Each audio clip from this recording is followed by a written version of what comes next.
ಎಲ್ಲರಿಗೂ ನಮಸ್ಕಾರ. ಇಂದಿನ ನಮ್ಮ ವಿಶೇಷ ಚರ್ಚೆಗೆ ಸ್ವಾಗತ. ಇವತ್ತು ನಾವು ಲೂಕನ ಸುವಾರ್ತೆಯಲ್ಲಿ ಬರುವ ಒಂದು ಬಹಳ ಮುಖ್ಯವಾದ ಆಳವಾದ ಕಥೆಯ ಬಗ್ಗೆ ಮಾತಾಡೋಣ ಅಂತ ಇದ್ದೀವಿ. ಇದು ಮಹಾ ಔತಣದ ಸಾಮತಿ ಅಂತ ಪ್ರಸಿದ್ಧ. ಲೂಕ 14ನೇ ಅಧ್ಯಾಯ 15ರಿಂದ 24ನೇ ವಚನಗಳಲ್ಲಿ ನಾವು ಇದನ್ನ ಓದಬಹುದು. ನಮ್ಮ ಹತ್ರ ಮೂಲ ಬೈಬಲ್ ವಚನಗಳೂ ಇವೆ, ಜೊತೆಗೆ ಅದರ ಬಗ್ಗೆ ಬಂದಿರುವ ಕೆಲವು ವಿಶ್ಲೇಷಣೆಗಳು, ವ್ಯಾಖ್ಯಾನಗಳು ಕೂಡ ಇವೆ.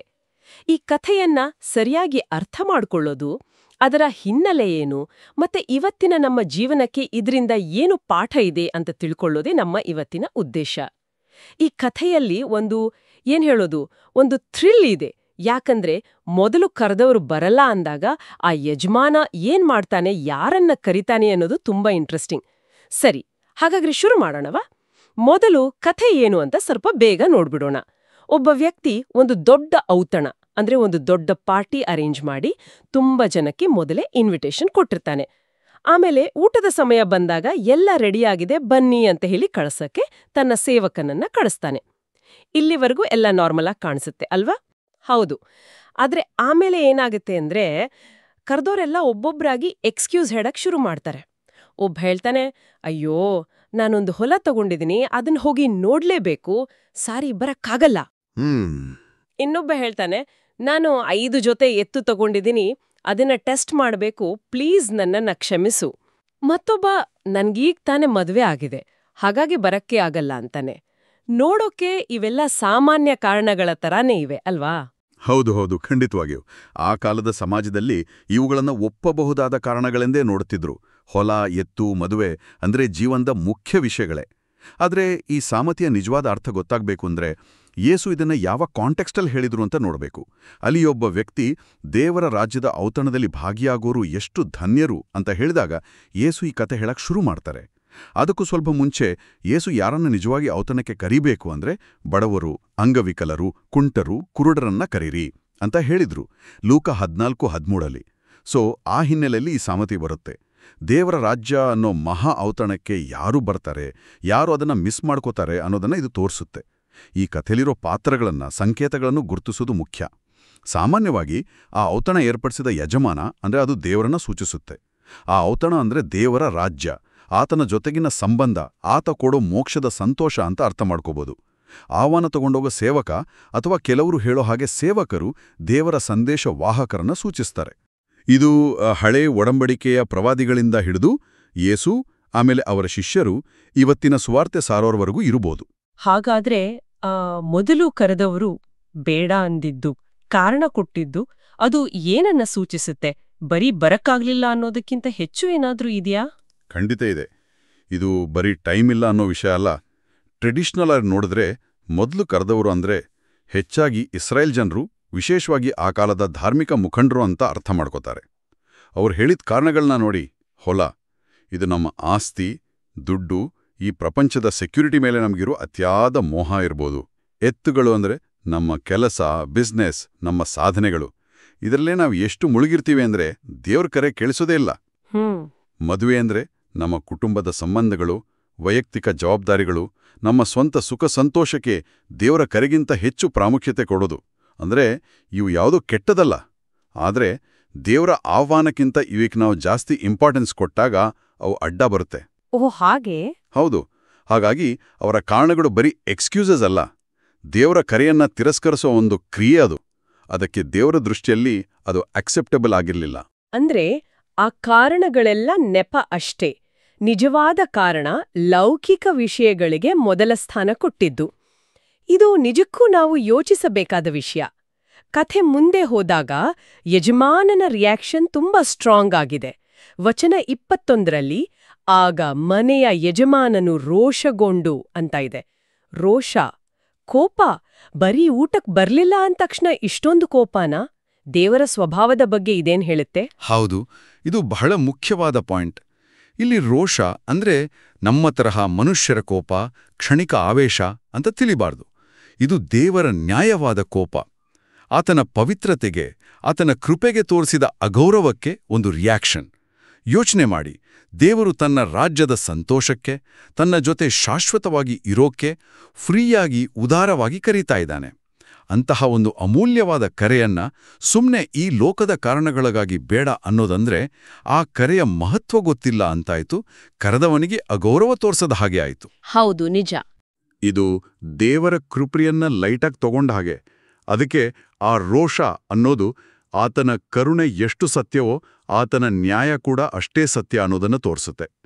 ದೇವರ ಕರೆಯ ಸೀರಿಯಸ್ನೆಸ್ ಮತ್ತು ಅದನ್ನು ತಿರಸ್ಕರಿಸೋದ್ರಿಂದ ಆಗೋ ಪರಿಣಾಮ ಎಷ್ಟು ಗಂಭೀರ ಅನ್ನೋದನ್ನ ಇದು ಒತ್ತಿ ಹೇಳುತ್ತೆ. ಆಮೇಲೆ ಆ ಕೋಪದ ಪರಿಣಾಮ ಏನು? ಯಜಮಾನ ತಕ್ಷಣ ತನ್ನ ಪ್ಲಾನ್ ಚೇಂಜ್ ಮಾಡ್ತಾನೆ. ಅವನು ಸುಮ್ಮನೆ ಕೂರಲ್ಲ, ಪಾರ್ಟಿ ಕ್ಯಾನ್ಸಲ್ ಆಗಲ್ಲ, ಬದಲಿಗೆ ಇನ್ವೈಟೆಡ್ ಲಿಸ್ಟ್ ಚೇಂಜ್ ಆಗತ್ತೆ. ಮತ್ತು ಈ ಹೊಸ ಆಹ್ವಾನಗಳು 2 ಹಂತಗಳಲ್ಲಿ ನಡೆಯುತ್ತೆ ಅನ್ನೋದು ಈ ಕಥೆಯ ಒಂದು ತುಂಬ ಇಂಪಾರ್ಟೆಂಟ್ ಟ್ವಿಸ್ಟ್. ಮೊದಲನೇ ಹಂತದಲ್ಲಿ ಕೋಪಗೊಂಡ ಯಜಮಾನ ತನ್ನ ಸೇವಕನಿಗೆ ತಕ್ಷಣ ನೀನು ಬೇಗ ಪಟ್ಟಣದ ಬೀದಿಗಳಿಗೂ ಓಣಿಗಳಿಗೂ ಹೋಗಿ ಬಡವರು, ಕುರುಡರು, ಕುಂಟ್ರು, ಹೆಳವರು ಇಂಥವ್ರನ್ನ ಇಲ್ಲಿ ಕರ್ಕೊಂಡ್ ಬಾ ಅಂತ ಆಜ್ಞೆ ಮಾಡ್ತಾನೆ. ಇವರು ಯಾರು? ಇವರು ಯಹೂದಿ ಸಮಾಜದಲ್ಲೇ ಇದ್ರೂ ಸಾಮಾನ್ಯವಾಗಿ ನೆಗ್ಲೆಕ್ಟ್ ಮಾಡಲ್ಪಟ್ಟವರು, ಧಾರ್ಮಿಕವಾಗಿ ಶುದ್ಧರಲ್ಲ ಅನ್ಕೊಂಡವರು, ಸಮಾಜದಲ್ಲಿ ಅಂಚಿಗೆ ತಳ್ಳಲ್ಪಟ್ಟವರು. ಯೇಸು ಕೂಡ ತನ್ನ ಸೇವೆಯಲ್ಲಿ ಇಂಥವರ ಕಡೆ ಗಮನ ಕೊಟ್ಟಿದ್ದನ್ನ ನಾವು ನೋಡ್ತೀವಿ. ಲೂಕ 14:13ರಲ್ಲಿ ಇದೇ ತರದ ಗುಂಪಂಗ ಹೇಳ್ತಾರೆ. ಹೌದು, ಹೇಳಿದ್ರು. ಇದು ದೇವರ ರಾಜ್ಯ ಅನ್ನೋದು ಸಮಾಜ ಯೋಗ್ಯರು ಅಂದುಕೊಳ್ಳೋ ದೊಡ್ಡವರಿಗೆ ಮಾತ್ರ ಅಲ್ಲ, ಬದಲಿಗೆ ಯಾರು ತಮ್ಮ ಅಯೋಗ್ಯತೆಯನ್ನ ತಿಳಿದುಕೊಂಡು ದೇವರ ಕೃಪೆಯನ್ನು ಒಪ್ಕೋತಾರೋ ಅವ್ರಿಗೂ ಓಪನ್ ಆಗಿದೆ ಅನ್ನೋದನ್ನ ಸ್ಪಷ್ಟ ಮಾಡುತ್ತೆ. ಆದರೆ ಕಥೆ ಇಲ್ಲಿಗೆ ಮುಗಿಯಲ್ಲ. 2ನೇ ಹಂತನೂ ಇದೆ. ಸೇವಕ ಹೋಗಿ ಯಜಮಾನ ಹೇಳ್ದ ಹಾಗೆ ಮಾಡಿ ಬಂದು, ಸ್ವಾಮಿ ನೀವು ಹೇಳ್ದ ಹಾಗೆ ಮಾಡಿದ್ದೀನಿ, ಆದ್ರೂ ಇನ್ನೂ ಜಾಗ ಇದೆ ಅಂತ ಹೇಳ್ತಾನೆ. ಓ, ಇನ್ನೂ ಜಾಗ ಖಾಲಿ ಇತ್ತಾ? ಹೌದು. ಆಗ ಯಜಮಾನ ಏನ್ ಹೇಳ್ತಾನೆ ಅಂದ್ರೆ, ಹಾಗಾದ್ರೆ ನೀನು ಹೆದ್ದಾರಿಗಳಿಗೂ ಬೇಲಿಗಳ ಬಳಿಗೂ ಹೋಗಿ ನನ್ನ ಮನೆ ತುಂಬಿ ಹೋಗುವ ಹಾಗೆ ಕಂಡವರನ್ನ ಒತ್ತಾಯ ಮಾಡಿ ಕರ್ಕೊಂಡು ಬಾ ಅಂತ. ಇಲ್ಲಿ ಹೆದ್ದಾರಿಗಳು ಮತ್ತೆ ವಿಶೇಷವಾಗಿ ಬೇಲಿಗಳ ಬಳಿ ಅನ್ನೋದಕ್ಕೆ ತುಂಬಾ ಅರ್ಥ ಇದೆ. ಆ ಕಾಲದಲ್ಲಿ ಬೇಲಿಗಳು ಅಂದ್ರೆ ಊರು ಅಥವಾ ಹೊಲದ ಗಡಿಗಳು. ಆದ್ರೆ ಧಾರ್ಮಿಕವಾಗಿ ಇದು ಯಹೂದಿಗಳು ಮತ್ತು ಯಹೂದಿಗಳ ಅಲ್ಲದವರು ಅಂದ್ರೆ ಅನ್ಯಜನರು ಅಥವಾ ಜೆಂಟೈಲ್ಸ್ ನಡುವೆ ಇದ್ದ ಒಂದು ತಡೆಗೋಡೆ, ಒಂದು ಅಂತರವನ್ನ ಸೂಚಿಸುತ್ತೆ ಅಂತ ವ್ಯಾಖ್ಯಾನಕಾರರು ಹೇಳ್ತಾರೆ. ಅಂದ್ರೆ ಯಹೂದಿಗಳು ಮತ್ತು ಬೇರೆ ಜನಾಂಗದವರ ನಡುವಿನ ಗಡಿ. ಎಕ್ಸಾಕ್ಟ್ಲಿ. ಹಾಗಾಗಿ ಈ 2ನೇ ಹಂತದ ಆವಾಹನ ಏನನ್ನು ಸೂಚಿಸುತ್ತೆ ಅಂದ್ರೆ, ಸುವಾರ್ತೆ ಕೇವಲ ಇಸ್ರೇಲಿಯರಿಗೆ ಮಾತ್ರ ಅಲ್ಲ, ಅದು ಜನಾಂಗೀಯ ಭೌಗೋಳಿಕ ಗಡಿಗಳನ್ನ ದಾಟಿ ಎಲ್ಲಾ ಜನಾಂಗದವರಿಗೆ, ಅನ್ಯಜನರಿಗೂ ಸೇರಿದ್ದು ಅನ್ನೋದನ್ನ ಬಹಳ ಸ್ಟ್ರಾಂಗ್ ಆಗಿ ಹೇಳುತ್ತೆ. ಅಪೋಸ್ತಲ ಪೌಲನ ಸೇವೆ ಮತ್ತೆ ಅಪೋಸ್ತಲರ ಕೃತ್ಯಗಳ ಪುಸ್ತಕದಲ್ಲಿ ನಾವಿದನ್ನ ಸ್ಪಷ್ಟವಾಗಿ ನೋಡ್ಬೋದು. ಇದು ನಿಜಕ್ಕೂ ಒಂದು ದೊಡ್ಡ ವಿಸ್ತರಣೆ. ಆದರೆ ಆ 23ನೇ ವಚನದಲ್ಲಿ ಕಂಡವರನ್ನು ಒತ್ತಾಯ ಮಾಡಿ ಕರೆದುಕೊಂಡು ಬಾ ಅಂತ ಇದೆಯಲ್ಲ, ಅದು ಸ್ವಲ್ಪ ಕನ್ಫ್ಯೂಸ್ ಮಾಡುತ್ತೆ. ಒತ್ತಾಯ ಅಂದ್ರೆ ಫೋರ್ಸ್ ಮಾಡೋದಾ? ದೇವರ ರಾಜ್ಯಕ್ಕೆ ಯಾರನ್ನಾದ್ರೂ ಬಲವಂತವಾಗಿ ಎಳ್ಕೊಂಡು ಬರಕ್ಕಾಗುತ್ತಾ? ಅದು ಅವರ ಆಯ್ಕೆಯ ಸ್ವಾತಂತ್ರ್ಯಕ್ಕೆ ವಿರುದ್ಧ ಅಲ್ವಾ? ಹೌದು, ಇದು ಸಹಜವಾದ ಪ್ರಶ್ನೆ, ಸಾಮಾನ್ಯವಾದ ಗೊಂದಲ ಕೂಡ. ಖಂಡಿತವಾಗಿಯೂ ಇಲ್ಲಿ ಒತ್ತಾಯ ಅಂದ್ರೆ ದೈಹಿಕವಾಗಿ ಫೋರ್ಸ್ ಮಾಡೋದು, ಪ್ರೆಷರ್ ಹಾಕೋದು ಅಥವಾ ಅವರಿಷ್ಟಕ್ಕೆ ವಿರುದ್ಧವಾಗಿ ಎಳ್ಕೊಂಡು ಬರೋದು ಅಂತ ಖಂಡಿತ ಅಲ್ಲ. ಮೂಲ ಗ್ರೀಕ್ ಪದ ಏನಿದೆ ಅನಾಂಖಾಜೋ, ಅದಕ್ಕೆ ಬಲವಾಗಿ ಮನವೊಲಿಸು, ಆಗ್ರಹದಿಂದ ಕೇಳುಕೋ, ತುಂಬ ಅರ್ಜೆಂಟಾಗಿ ಪ್ರೇರೇಪಿಸು ಅನ್ನೋ ಅರ್ಥಗಳಿದೆ. ಅಂದ್ರೆ ಆಹ್ವಾನ ಎಷ್ಟು ಮುಖ್ಯ, ಆ ಔತಣ ಎಷ್ಟು ಶ್ರೇಷ್ಠ, ಅದನ್ನು ಕಳ್ಕೊಂಡ್ರೆ ಎಷ್ಟು ದೊಡ್ಡ ನಷ್ಟ ಆಗತ್ತೆ ಅನ್ನೋದನ್ನ ಅತ್ಯಂತ ಪ್ರಾಮುಖ್ಯತೆಯಿಂದ, ತುರ್ತಿನಿಂದ ಮತ್ತು ಬಿಡದೆ ಪ್ರಯತ್ನ ಮಾಡಿ ಮನವರಿಕೆ ಮಾಡಿಕೊಡೋದು. ಓ, ಹಾಗೆ ಹೌದು, ಮನವೊಲಿಸುವುದು, ಪರ್ಸ್ವೇಡ್ ಮಾಡೋದು. ಇದು ಆಹ್ವಾನದ ಮಹತ್ವವನ್ನ ಮತ್ತು ಅದನ್ನು ಸ್ವೀಕರಿಸೋ ಹಾಗೆ ಪ್ರೇರೇಪಿಸೋ ತೀವ್ರತೆಯನ್ನ ಒತ್ತಿ ಹೇಳುತ್ತೆ. ದೇವರು ಯಾರನ್ನು ಫೋರ್ಸ್ ಮಾಡಲ್ಲ, ಆದರೆ ಆತನ ಕರೆಯನ್ನ ತಲುಪಿಸೋರು ಅದರ ಅರ್ಜೆನ್ಸಿ, ಅದರ ಇಂಪಾರ್ಟೆನ್ಸ್ ಸಾರೋದ್ರಲ್ಲಿ ಹಿಂದೆ ಮುಂದೆ ನೋಡಬಾರದು ಅನ್ನೋ ಸಂದೇಶ ಇಲ್ಲಿದೆ. ಕೃಪೆ ಉಚಿತ, ಆದರೆ ಅದನ್ನ ತಿಳಿಸೋ ಪ್ರಯತ್ನ ಶ್ರದ್ಧೆಯಿಂದ, ತೀವ್ರತೆಯಿಂದ ಇರಬೇಕು. ಮತ್ತೆ ಕಥೆಯ ಕೊನೆಯಲ್ಲಿ ಯಜಮಾನ ಹೇಳೋ ಮಾತುಗಳಿದೆಯಲ್ಲ, ಅವು ಬಹಳ ನಿರ್ಣಾಯಕ, ವಾರ್ನಿಂಗ್ ಬೆಲ್ ಥರ. ನಾನ್ ನಿಮಗೆ ಹೇಳ್ತೀನಿ, ಮೊದಲು ಆಹ್ವಾನಿತರಾದ ಮನುಷ್ಯರಲ್ಲಿ ಒಬ್ಬನಾದ್ರೂ ನನ್ನ ಔತಣದ ರುಚಿ ನೋಡೋದಿಲ್ಲ. ಅಬ್ಬಾ, ಸ್ಟ್ರಾಂಗ್ ಮಾತುಗಳು. ಹೌದು, ಇದು ಫೈನಲ್ ಜಜ್ಮೆಂಟ್ ತರ. ದೇವರ ಕೃಪೆಯ ಆಹ್ವಾನವನ್ನ, ಆತನ ಉದಾರವಾದ ಕರೆಯನ್ನ ಬೇಕಂತಲೇ ಈ ಲೋಕದ ಕಾರಣಗಳಿಗಾಗಿ ತಿರಸ್ಕರಿಸಿದಾಗ ಏನಾಗತ್ತೆ ಅನ್ನೋ ಅಂತಿಮ, ಬದಲಾಯಿಸೋಕಾಗದ ಪರಿಣಾಮವನ್ನ ಇದು ಸೂಚಿಸುತ್ತೆ. ಆ ಅವಕಾಶವನ್ನ ಶಾಶ್ವತವಾಗಿ ಕಳ್ಕೊಳ್ಳೋದು ದೇವರ ರಾಜ್ಯದ ಆಶೀರ್ವಾದಗಳಿಂದ ಆತನ ಜೊತೆಗಿನ ಸಂತೋಷದ ಸಂಬಂಧದಿಂದ ಹೊರಗೆ ಉಳಿಯೋದನ್ನ ಇದು ಕ್ಲಿಯರಾಗಿ ಹೇಳುತ್ತೆ. ಕೇಳೋಕೆ ಕಷ್ಟ ಆದ್ರೂ ಇದು ಸಾಮತಿಯ ಮುಖ್ಯ ಸಂದೇಶಗಳಲ್ಲಿ ಒಂದು. ಇಲ್ಲಿ ನಾವು ಒಂದು ರೀತಿಯ ಏನ್ ಹೇಳೋದು ದೈವಿಕ ವಿಲೋಮ ಅಥವಾ ಒಂದು ಅದ್ಭುತವಾದ ಉಲ್ಟಾ ಪಲ್ಟಾ ನೋಡ್ತೀವಲ್ವಾ. ಅಂದ್ರೆ ಯಾರು ಆ ಔತಣದಲ್ಲಿ ಇರ್ತಾರೆ ಅಂತ ಎಲ್ಲರೂ ಅಂದುಕೊಂಡಿದ್ರೋ, ಯಾರು ಸಮಾಜದಲ್ಲಿ ದೊಡ್ಡವರು, ಯಾರು ತಮ್ಮನ್ನ ತಾವೇ ಅರ್ಹರು ಅಂದ್ಕೊಂಡಿದ್ರೋ ಅವರು ತಮ್ಮ ಪ್ರಯಾರಿಟೀಸಿಂದಾಗಿ ಹೊರಗುಳ್ಕೋತಾರೆ. ಅದಕ್ಕೆ ವಿರುದ್ಧವಾಗಿ ಯಾರನ್ನ ಸಮಾಜ ಬೇಡ ಅಂದಿತ್ತೋ, ಯಾರು ಬಡವರೋ ದೀನರೋ ಅಂಚಿನಲ್ಲಿದ್ದೋರು, ಯಾರು ತಾವೇ ಆಹ್ವಾನಕ್ಕೆ ಲಾಯಿಕಿಲ್ಲ ಅಂದ್ಕೊಂಡಿದ್ರೋ ಅವರು ದೇವರ ಕೃಪೆಯಿಂದಾಗಿ ಆ ಔತಣದಲ್ಲಿ ಸೇರ್ಕೋತಾರೆ. ಇದು ದೇವರ ರಾಜ್ಯದ ಸ್ವಭಾವದ ಬಗ್ಗೆ, ಆತ ಹೇಗೆ ಅಳಿತಾನೆ ಅನ್ನೋದರ ಬಗ್ಗೆ ಬಹಳಷ್ಟು ಹೇಳುತ್ತೆ. ನಮ್ಮ ಅಳತೆಗೋಲಿಗೂ ದೇವರ ಅಳತೆಗಳಿಗೂ ಎಷ್ಟು ವ್ಯತ್ಯಾಸ ಇದೆ. ಹಾಗಾದ್ರೆ ಈ ಸುಮಾರು 2000 ವರ್ಷ ಹಳೆಯ ಕಥೆಯಿಂದ ಇವತ್ತಿನ ನಮ್ಮ ಮಾಡರ್ನ್ ಲೈಫ್ಗೆ, ನಮ್ಮ ಪರ್ಸನಲ್ ಲೈಫ್ಗೆ ಏನ್ ಪಾಠ ಕಲಿಬೋದು? ಇದು ನಮ್ಮ ಪ್ರಯಾರಿಟೀಸ್, ನಮ್ಮ ಜೀವನ ಶೈಲಿಯನ್ನ ಪ್ರಶ್ನೆ ಮಾಡೋ ಹಾಗೆ ಮಾಡ್ತಾ, ನಮ್ಮ ದಿನನಿತ್ಯದ ಜಂಜಾಟ, ಕೆಲಸದ ಒತ್ತಡ, ಕುಟುಂಬದ ಜವಾಬ್ದಾರಿಗಳಲ್ಲಿ ನಾವು ಕೂಡ ಆ ಮೊದಲ ಆಹ್ವಾನಿತರ ತರಹ ದೇವರ ಕರೆಯನ್ನ ನೆಗ್ಲೆಕ್ಟ್ ಮಾಡೋ ಅಥವಾ ಆಮೇಲೆ ನೋಡೋಣ ಅಂತ ಮುಂದೂಡೋ ಸಾಧ್ಯತೆ ಖಂಡಿತ ಇದೆಯಲ್ವಾ? ಖಂಡಿತವಾಗಿಯೂ ಇದೆ.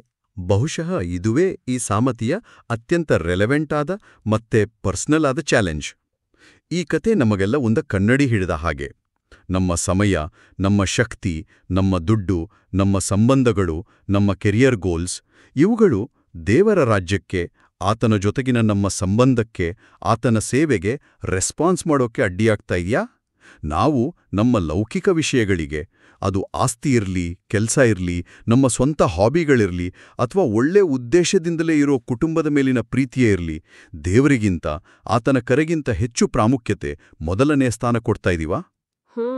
ಯೋಚಿಸಬೇಕಾದ ವಿಷಯ. ಹಾಗೆ ಮಾಡ್ತಾ ಇದ್ರೆ ನಾವು ಕೂಡ ಆ ಮಹಾ ಔತಣವನ್ನ ಮಿಸ್ ಮಾಡ್ಕೊಳ್ಳೋ, ದೇವರ ಜೊತೆಗಿನ ಆ ಆಳವಾದ ಸಂಬಂಧದಿಂದ ದೂರ ಸರಿಯೋ ಗಂಭೀರವಾದ ಅಪಾಯದಲ್ಲಿ ಇದೀವಿ ಅನ್ನೋದನ್ನ ಈ ಕಥೆ ಬಹಳ ಕ್ಲಿಯರಾಗಿ ವಾರ್ನ್ ಮಾಡುತ್ತೆ.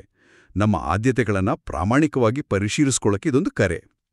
ಇದ್ರ ಜೊತೆಗೆ ಈ ಸಾಮತಿ ಬರೀ ಪರ್ಸನಲ್ ಲೆವೆಲಲ್ಲಿ ಅಷ್ಟೇ ಅಲ್ಲ, ಒಂದು ಕಮ್ಯುನಿಟಿಯಾಗಿ, ವಿಶೇಷವಾಗಿ ಚರ್ಚ್ ಅಥವಾ ನಂಬಿಕೆಯುಳ್ಳವರ ಸಮುದಾಯಕ್ಕೆ ಕೂಡ ಒಂದು ಸ್ಪಷ್ಟವಾದ ಆದೇಶ, ಒಂದು ಮಿಷನ್ ಅನ್ನ ಕೊಡುತ್ತೆ. ದೇವರ ಆಹ್ವಾನವನ್ನ ಕೇವಲ ನಮ್ಮ ಪರಿಚಿತ ವಲಯದಲ್ಲಿರೋರಿಗೆ, ನಮ್ಮ ತರಹೇ ಇರೋರಿಗೆ, ನಮಗೆ ಕಂಫರ್ಟಬಲ್ ಅನ್ನಿಸೋ ಜನರಿಗೆ ಮಾತ್ರ ಸೀಮಿತ ಮಾಡಬಾರದು. ಬದಲಿಗೆ ಯಜಮಾನ ತನ್ನ ಸೇವಕನಿಗೆ ಹೇಳಿದ ಹಾಗೆ ನಾವು ಸಮಾಜದ ಬೀದಿಗಳು ಮತ್ತು ಓಣಿಗಳಿಗೆ, ಹೆದ್ದಾರಿಗಳು ಮತ್ತು ಬೇಲಿಗಳ ಬಳಿಗೆ ಹೋಗ್ಬೇಕು. ಅಂದ್ರೆ ಹೊರಗೆ ಹೋಗ್ಬೇಕು. ಹೌದು. ಅಂದ್ರೆ ಸಮಾಜದ ಅಂಚಿನಲ್ಲಿರೋರನ್ನ, ನೆಗ್ಲೆಕ್ಟ್ ಆದೋರನ್ನ, ನಮ್ಮಿಂದ ಬೇರೆ ಥರ ಇರೋರನ್ನ, ಮತ್ತೆ ಭೌಗೋಳಿಕವಾಗಿ ಅಥವಾ ಸಾಂಸ್ಕೃತಿಕವಾಗಿ ಬೇಲಿಗಳ ಆಚೆ ಇರೋರನ್ನ ಎಲ್ಲರನ್ನೂ ರೀಚ್ ಮಾಡಿ ದೇವರ ರಾಜ್ಯದ ಸುವಾರ್ತೆಯನ್ನ, ಆತನ ಕೃಪೆಯ ಆಹ್ವಾನವನ್ನ ಹಂಚಿಕೊಳ್ಳೋ ಜವಾಬ್ದಾರಿ ನಮ್ಮ ಮೇಲಿದೆ ಅನ್ನೋದನ್ನ ಇದು ಒತ್ತಿ ಹೇಳುತ್ತೆ. ಯಜಮಾನನ ಆಸೆ ತನ್ನ ಮನೆ ತುಂಬಬೇಕು ಅನ್ನೋದಾಗಿತ್ತು. ಆ ಮನೆಯನ್ನು ತುಂಬಿಸೋಕೆ ನಾವು ಆಕ್ಟಿವ್ ಆಗಿ, ಉದ್ದೇಶಪೂರ್ವಕವಾಗಿ ಹೊರಗೆ ಹೋಗ್ಬೇಕು ಅನ್ನೋ ಕರೆ ಇದರಲ್ಲಿದೆ. ನಿಜಕ್ಕೂ ಇದು ಬಹಳ ಗಂಭೀರವಾದ ಚಿಂತನೆ. ದೇವರ ಆಹ್ವಾನವನ್ನ ಬೇಡ ಅನ್ನೋದ್ರಿಂದ ಆಗೋ ಪರಿಣಾಮಗಳು ಎಷ್ಟು ಸೀರಿಯಸ್ ಅನ್ನೋದನ್ನ, ಅದೇ ಸಮಯದಲ್ಲಿ ಆ ಕರೆಗೆ ಸ್ಪಂದಿಸೋ ಅರ್ಜೆನ್ಸಿಯನ್ನ ಇದು ಬಲವಾಗಿ ನೆನಪಿಸುತ್ತೆ. ಆ ಔತಣ ಆಲ್ರೆಡಿ ರೆಡಿಯಾಗಿದೆ, ಕರೆ ಬರ್ತಾ ಇದೆ, ಆದ್ರೆ ಅದಕ್ಕೆ ರೆಸ್ಪಾನ್ಸ್ ಮಾಡೋಕೆ ಸಿಗೋ ಟೈಮ್ ಲಿಮಿಟೆಡ್ ಇರಬಹುದು ಅನ್ನೋ ಒಂದು ಫೀಲ್ ಕೊಡುತ್ತೆ ಇದು. ಹಾಗಾದ್ರೆ ಲೂಕ 14ರಲ್ಲಿ ಬರೋ ಈ ಮಹಾ ಔತಣದ ಸಾಮತಿಯ ಬಗ್ಗೆ ನಾವು ಮಾಡಿದ ಈ ಚರ್ಚೆಯಿಂದ ಕೆಲವು ತುಂಬಾ ಮುಖ್ಯವಾದ ಪಾಯಿಂಟ್ಸ್ ಹೊರಗೆ ಬಂದಿವೆ ಅಂತ ಹೇಳಬಹುದು. ಒಂದು, ದೇವರ ರಾಜ್ಯದ ಆಹ್ವಾನ ತುಂಬಾ ಉದಾರವಾದದ್ದು, ಕೃಪೆಯಿಂದ ಕೂಡಿದ್ದು, ಎಲ್ಲರಿಗೂ ಓಪನ್ ಇದೆ. ಹೌದು. 2, ಆದರೆ ನಮ್ಮ ಲೌಕಿಕ ಪ್ರಯಾರಿಟೀಸ್, ಈ ಪ್ರಪಂಚದ ವಿಷಯಗಳ ಮೇಲಿನ ನಮ್ಮ ಅತಿಯಾದ ವ್ಯಾಮೋಹ ಆ ದೊಡ್ಡ ಆಹ್ವಾನವನ್ನ ಬೇಡ ಅನ್ನೋಕೆ ಕಾರಣ ಆಗಬಹುದು. ಖಂಡಿತ. 3, ದೇವರು ಅನಿರೀಕ್ಷಿತರನ್ನ, ಸಮಾಜದ ದೃಷ್ಟಿಯಲ್ಲಿ ಯೋಗ್ಯರಲ್ಲದವರನ್ನ, ಅಂಚಿನಲ್ಲಿರೋರನ್ನ ಮತ್ತು ಅನ್ಯಜನರನ್ನ ಕೂಡ ತನ್ನ ರಾಜ್ಯಕ್ಕೆ ವಿಶೇಷವಾಗಿ ವೆಲ್ಕಮ್ ಮಾಡ್ತಾನೆ. ಆತನ ರಾಜ್ಯ ಎಲ್ಲಾ ಗಡಿಗಳನ್ನ ಮೀರಿದ್ದು. ಮತ್ತು ಕೊನೆಯದಾಗಿ, ಆತನ ಕೃಪೆಯ ಆಹ್ವಾನವನ್ನ ಲೈಟಾಗಿ ತಗೊಂಡು ಬೇಡ ಅನ್ನೋದ್ರಿಂದ ಆಗೋ ಪರಿಣಾಮಗಳು ಬಹಳ ಸೀರಿಯಸ್ ಆಗಿವೆ. ಅದು ದೇವರ ಜೊತೆಗಿನ ಸಂಬಂಧದಿಂದ ಶಾಶ್ವತವಾದ ನಷ್ಟಕ್ಕೆ ದಾರಿ ಮಾಡಬಹುದು. ಹೌದು. ಎಲ್ಲ ಮುಖ್ಯಾಂಶಗಳನ್ನ ನೀಟಾಗಿ ಸಾರಾಂಶ ಮಾಡಿದ್ರಿ. ಈ ಸಮಿತಿ ನೋಡೋಕೆ ಸಿಂಪಲ್ ಅನ್ಸಿದ್ರೂ ಅದರ ಆಳವಾದ ಅರ್ಥಗಳು ಅಪ್ಲಿಕೇಶನ್ಸ್ ನಮ್ಮನ್ನ ಯಾವಾಗಲೂ ಯೋಚನೆಗೆ ಹಚ್ಚುತ್ತೆ. ಇಲ್ಲಿ ನಾವು ಮುಗಿಸೋ ಮುಂಚೆ ಕೇಳುಗಳು ಆಲೋಚನೆ ಮಾಡೋಕೆ ಒಂದು ಪ್ರಶ್ನೆ ಬಿಟ್ಟು ಹೋಗೋಣವಾ? ಖಂಡಿತ ಹೇಳಿ. ಸಾಮತೆಯಲ್ಲಿ ಯಜಮಾನ ತನ್ನ ಮನೆ ತುಂಬಿ ಹೋಗ್ಲಿ ಅಂತ ಕ್ಲಿಯರ್ ಆಗಿ ಬಯಸಿದ. ಅದಕ್ಕೆ ಒತ್ತಾಯ ಮಾಡಿ ಕರ್ಕೊಂಡ್ ಬಾ ಅಂದ. ನಾವು ಮಾತಾಡಿದ್ವಿ, ಇದು ಫಿಸಿಕಲ್ ಫೋರ್ಸ್ ಅಲ್ಲ, ಬದಲಿಗೆ ತೀವ್ರವಾದ ಅರ್ಜೆಂಟಾದ ಮನವೊಲಿಸುವಿಕೆ. ಹಾಗಾದ್ರೆ ಇವತ್ತು 21ನೇ ಶತಮಾನದಲ್ಲಿ ಆ ಮನೆಯನ್ನ ತುಂಬಿಸೋಕೆ ಬೇರೆಯವರನ್ನ ಆ ದೇವರ ರಾಜ್ಯದ ಔತಣಕ್ಕೆ ಒತ್ತಾಯ ಮಾಡಿ ಕರ್ಕೊಂಡು ಬರೋ ಆ ಪ್ರಯತ್ನ, ಅಂದ್ರೆ ಆ ತೀವ್ರವಾದ ಅರ್ಜೆಂಟಾದ ಆದರೆ ಪ್ರೀತಿಯಿಂದ ಕೂಡಿದ ಮನವೊಲಿಸುವಿಕೆ ಪ್ರಾಕ್ಟಿಕಲ್ ಆಗಿ ಹೇಗಿರಬೇಕು? ಆ ಅರ್ಜೆಂಟ್ ಮನವೊಲಿಸುವಿಕೆಯನ್ನ ಜನರ ಘನತೆ, ಅವರ ಪರ್ಸನಲ್ ಆಯ್ಕೆಯ ಸ್ವಾತಂತ್ರ್ಯ ಮತ್ತೆ ಅವರ ಬೇರೆ ಬೇರೆ ಸನ್ನಿವೇಶಗಳನ್ನು ಗೌರವಿಸೋದರ ಜೊತೆ ನಾವು ಹೇಗೆ ಬ್ಯಾಲೆನ್ಸ್ ಮಾಡ್ಬೋದು? ಇದು ಬರೀ ಥಿಯರಿ ಪ್ರಶ್ನೆ ಅಲ್ಲ, ನಮ್ಮ ದಿನನಿತ್ಯದ ನಂಬಿಕೆಯ ಆಚರಣೆಯಲ್ಲಿ ನಾವು ಎದುರಿಸಬೇಕಾದ ಒಂದು ಪ್ರಾಕ್ಟಿಕಲ್ ಚಾಲೆಂಜ್. ಇದರ ಬಗ್ಗೆ ನಾವೆಲ್ಲರೂ ಸೀರಿಯಸ್ ಆಗಿ ಯೋಚನೆ ಬೇಕಾಗಿದೆ. ಪ್ರಿಯರೇ, ಈ ಚಾನೆಲ್ ಅನ್ನು ಸಬ್ಸ್ಕ್ರೈಬ್ ಮಾಡಿ ಪ್ರತಿದಿನ ದೇವರ ವಾಕ್ಯವನ್ನು ಆಲಿಸುತ್ತಾ ಅದನ್ನು ಇತರರೊಂದಿಗೆ ಹಂಚಿಕೊಳ್ಳಲು ನಮಗೆ ನೆರವಾಗಿರಿ. ಧನ್ಯವಾದಗಳು.